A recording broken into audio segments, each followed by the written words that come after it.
I didn't find the $100 bill, but oh, I'm sorry. Oh. Thank you. We're all set? All set?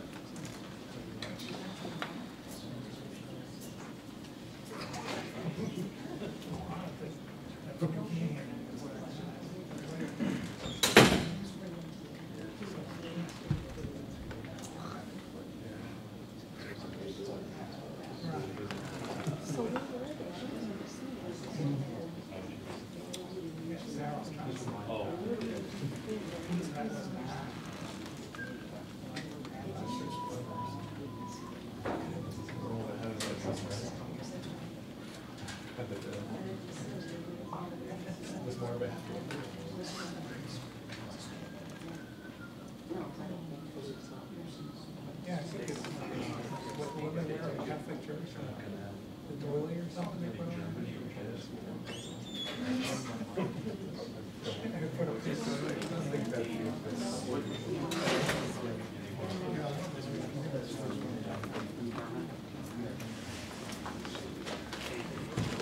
All rise, please. Good afternoon. Please be seated. Back on the record, the matter of City of Keene versus James Cleveland et al. We finished the evidence this morning. And as I stated at the very outset, I wanted to have time at the very end of the evidence presentation for argument. It did indicate to counsel at the end of the day yesterday that if there was, if both sides wanted additional time to submit legal memoranda, I don't know if counsel could discuss that issue, timing, how much time you'd like. Has there been any further discussion about that? Your Honor, there hasn't been any further discussion. I guess my thought is, I know the court wants to work on this promptly, not put it off indefinitely, so maybe like this Tuesday, maybe one week, or next Wednesday. That's fine. So any further legal memoranda to be submitted by October 9th? Is that acceptable to both sides? Yes. Okay, Attorney Meyer, because you filed a motion to dismiss, and it's one of the pending motions before the court, you want to have the defense first argue the motion, please. Thank you,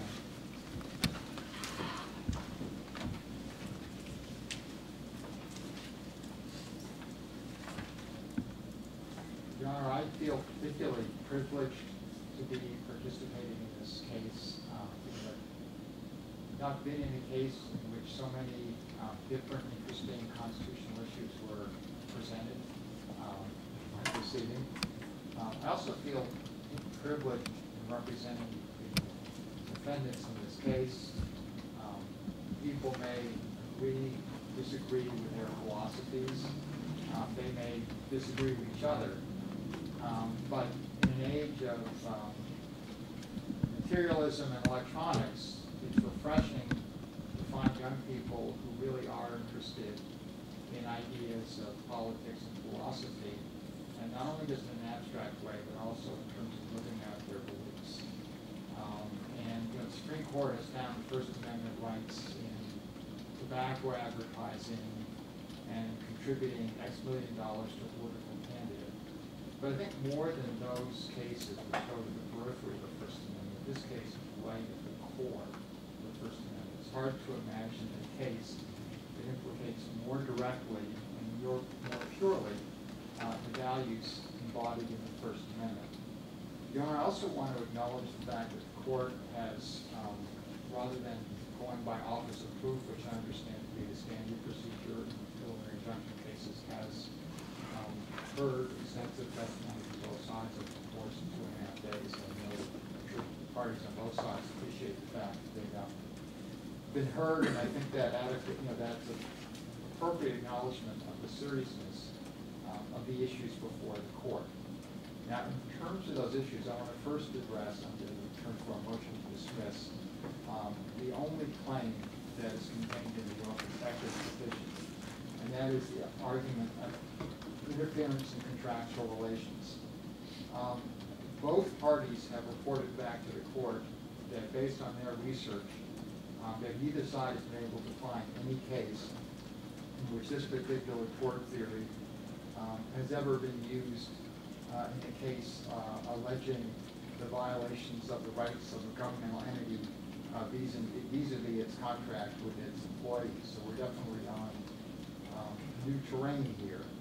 Now, in terms of the cases dealing with the tort more generally in the state of New Hampshire, I've not been able to find a single case that didn't involve basically economic competition, where there was some type of economic motivation for one party to try to induce the other party to breach a contract. I don't question the fact that theoretically the tort could also be applicable in cases of personal vindictiveness or other types of personal spite, but I can find no basis or source or precedent for the idea that this type of tort claim can apply in a case like this where the motivation is political. And the consequences, precedental consequences of applying the tort in the political context would be completely destructive to the political process. Now, there are some of us, hopefully my clients won't be able to hear this, who don't believe in the downsizing of government, but actually like to see a larger government. And I think it's really important that in terms of those who want to see smaller government versus those who want to see larger government, that the court system itself remain neutral. And basically, the theory adopted by the defense in this case, the plaintiffs in this case, the town in this case, sorry, the city of Keene in this case, to say that inducing people to resign to your positions, to downsize government, is somehow potentially a breach of tort law, whereas arguing in favor of the expansion of government is unaffected, would basically inappropriately skewer political discourse. Now, it's clear in terms of this tort, there's not much really that is clear, but it's certainly one of the more ambiguous torts that I've encountered, that there has to be some sort of finding of illegitimate purpose. And that illegitimate purpose can't be based upon disagreement with somebody's political ideology. Beyond that, the facts in this case, I think, demonstrate that there was no intent to cause a breach of contract. In other words, there's been testimony that Mr. Freeman acknowledged that he may have expressed his sincerely held opinion that park enforcement officers, like a number of other public employees, should resign their positions. He also believes, as do other defendants, that the parking enforcement function should be eliminated. The defendants take those two facts and try to stick them together and say, aha, this is all part of a conspiracy to force parking enforcement officers to leave to downsize the parking enforcement function. There's an important missing link. There is no evidence at all in this case of a serious effort to persuade any parking enforcement officer to leave their position. I mean, stating your opinion that they should resign is a far cry from trying to persuade somebody. If my clients really were trying to persuade them to resign, that would be in all probability be done in the context of some sort of private communication, not while they were engaged in public, and would involve more than simply stating an expression of opinion. And beyond that, there's been no evidence that any of the parking enforcement officers placed any weight whatsoever on any opinion expressed by the defendants, nor did any of the defendants have any reason to believe that any of the parking enforcement officers would place any weight on any of their opinions. In fact, the one officer who testified he resigned basically testified he resigned, not because he was heard the opinion that he should resign or was encouraged to resign, but because he was simply too stressed out to continue in his job.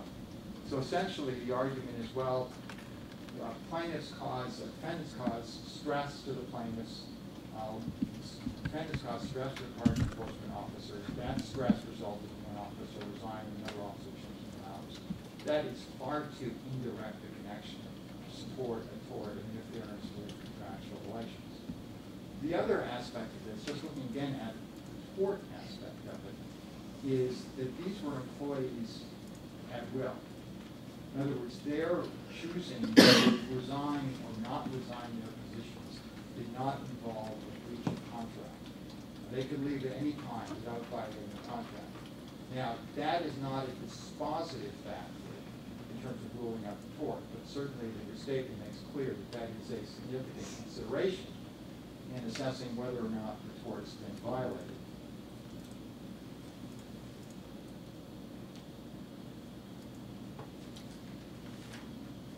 So, Your Honor, I think that anyway, the attempt here, creative attempt to expand this tort well beyond its existing boundaries into an area that is completely inappropriate to it, has no legal, factual basis.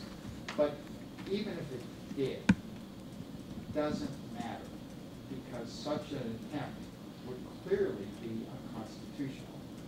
Now, in terms of the constitutional rights that are involved here, first of all, we're dealing essentially with at least three types of constitutional rights. First, the right of free speech. And I don't need to say more about that in this context. Secondly, the right of free association. And one of the unusual aspects of this case is that defense counsel kept on, so used to being on the plaintiff side of things. The city council kept on inquiring of my clients about the use of walkie-talkies, like there was something wrong with that, or something with that. But it cuts exactly the opposite way. The fact that my clients were, to some degree, although obviously very, in a very decentralized way, were acting together, speaks to the fact that they were asserting their right of freedom of association. And the court has, as the U.S. Supreme Court has recognized, that the right of free expression is particularly protected in the context of a free association. So that provides a separate, independent basis for constitutional protection in this case. Thirdly is Part 1, Article 8 of the New Hampshire Constitution, which was cited by some of the defendants in their testimony.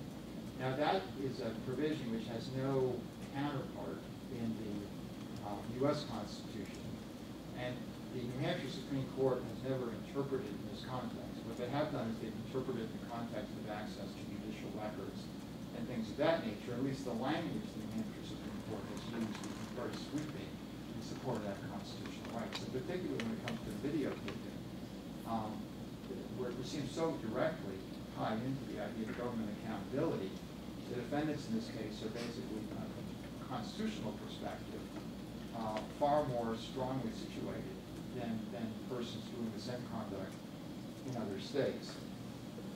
Now, the second factor from a constitutional perspective is the location. Again, it's not disputed that the location of all of these events, essentially, is public property on streets, sidewalks, and related areas of downtown Keene. And the courts have said over and over again, both the state and federal level, that is the area of utmost constitutional protection. The third factor is the nature of the speech. And again, there's no question this is speech of a public concern. So again, that is the sort of the highest standard in terms of legal protection. Now there are three types of speech we're talking about here. One is the Robin Hood conduct itself, which courts have called expressive conduct. Secondly, the videotaping, which Glick and many other courts have said is protected by the First Amendment and also by Article 8. And finally, the direct communication with the party enforcement officers, which is obviously pure speech.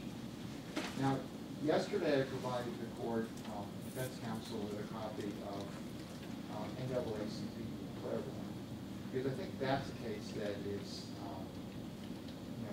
again, given the fact that this is an unprecedented situation in terms of this case, that's about as close as we're likely to get. And again, in the Claiborne case, the NAACP Mississippi organized a boycott of a variety of white churches in Claiborne County. And the facts are striking because of the degree of the persuasion, coerciveness that was utilized by the NAACP. As the courts described it, their goal was to prevent, was to discourage other black individuals from patronizing white stores.